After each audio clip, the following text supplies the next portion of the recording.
ಇದಕ್ಕೆ ಯತೀಂದ್ರ ಸಿದ್ದರಾಮಯ್ಯ ಕೂಡ ದನಿಗೂಡಿಸಿದ್ದಾರೆ.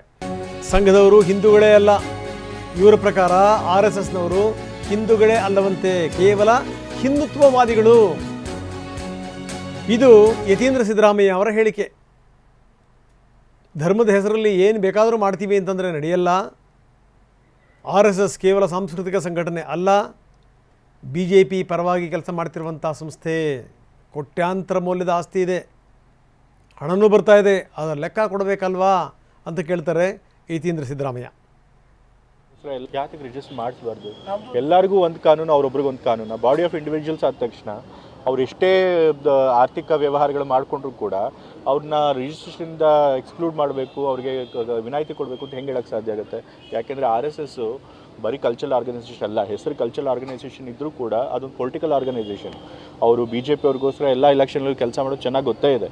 ಅಷ್ಟೊಂದು ಜನ ಕಾರ್ಯಕರ್ತರಿದ್ದಾರೆ, ಅವ್ರನ್ನೆಲ್ಲ ಮೇಂಟೈನ್ ಮಾಡಬೇಕು. ಪ್ರತಿಯೊಂದು ಸಿಟಿನಲ್ಲೂ ಕೂಡ ಅವರಿಗೆ ಕೋಟ್ಯಾಂತರ ರೂಪಾಯಿ ಬೆಲೆ ಬಾಳುವಂಥ ಆಸ್ತಿಗಳಿವೆ, ಕಟ್ಟಡಗಳಿವೆ. ಎಲ್ಲಿಂದ ಬಂತು?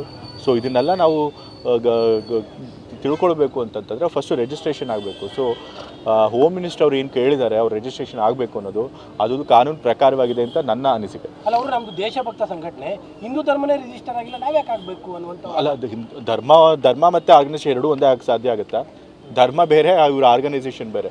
ನಿಜವಾದ ಹಿಂದೂಗಳೆಲ್ಲ ಅವರು ಆ್ಯಕ್ಚುಲಿ ಹಿಂದೂ ಧರ್ಮ ವಿರೋಧಿಗಳು. ಅವರು ಆ್ಯಕ್ಚುಲಿ ಅವ್ರು ಹಿಂದುತ್ವವಾದಿಗಳು, ಅವ್ರು ಹಿಂದೂ ಧರ್ಮದವರಲ್ಲ ಅವರು.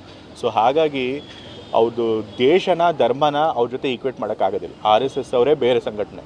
ಸೊ ಹಾಗಾಗಿ ಅವರು ಈ ನೆಲದ ಕಾನೂನು ಏನಿರುತ್ತೆ ಅದನ್ನು ಪಾಲಿಸಲೇಬೇಕು. ಇದು ರಿಜಿಸ್ಟ್ರೇಷನ್ ಆಗಬೇಕು ಅಂದರೆ ರಿಜಿಸ್ಟ್ರೇಷನ್ ಆಗಲೇಬೇಕು. ಹಿಂದೂ ಧರ್ಮದ ಶೆಲ್ಟರ್ನಲ್ಲಿ ಅವರು ರಿಜಿಸ್ಟರ್. ಸೊ ಹಿಂದೂ ಧರ್ಮದ ಶೆಲ್ಟರ್ನಲ್ಲಿ ಏನಾದರೂ ಕೆಟ್ಟ ಕೆಲಸ ಮಾಡಿದ್ರೆ ಸುಮ್ಮನೆ ನೋಡ್ಕೊಂಡು ಕೂತ್ಕೋಕ್ಕಾಗತ್ತಾ? ಹಿಂದೂ ಧರ್ಮ ಅಂದ ತಕ್ಷಣ ಅವ್ರಿಗೆ ಎಲ್ಲ ಕಾನೂನು ವಿನಾಯಿತಿ ಕೊಟ್ಬಿಡೋಕ್ಕಾಗತ್ತಾ?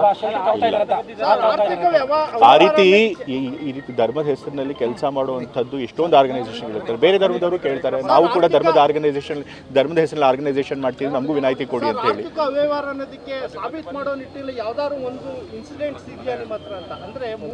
ಅಲ್ಲ, ಫಸ್ಟ್ ಆಫ್ ಆಲ್ ಅದನ್ನು ಪರಿಶೀಲನೆ ಮಾಡಬೇಕು ಅಂತಂತಂದರೆ ಅವರಿಗೆ ಎಲ್ಲಿಂದ ಫಂಡಿಂಗ್ ಆಗ್ತಾ ಇದೆ, ಇಷ್ಟೊಂದು ಕೋಟ್ಯಾಂತರ ಹಣ ಎಲ್ಲಿಂದ ಬರಬೇಕು ಅಂತಂತಂದರೆ ಮೊದಲು ಅವ್ರು ರಿಜಿಸ್ಟ್ರೇಷನ್ ಆಗಬೇಕಲ್ಲ. ಸೊ ಅದಕ್ಕೆ ಮೊದಲನೇ ಹೆಜ್ಜೆ ಫಸ್ಟು ರಿಜಿಸ್ಟ್ರೇಷನ್ ಆಗಬೇಕು. ಹಾಗಾಗಿ ಹೋಮ್ ಮಿನಿಸ್ಟರ್ ಏನು ಕೇಳಿದ್ದಾರೆ ರಿಜಿಸ್ಟ್ರೇಷನ್ ಆಗಲಿ ಅಂತ ಸರಿಯಾಗಿ ಕೇಳಿದ್ದಾರೆ.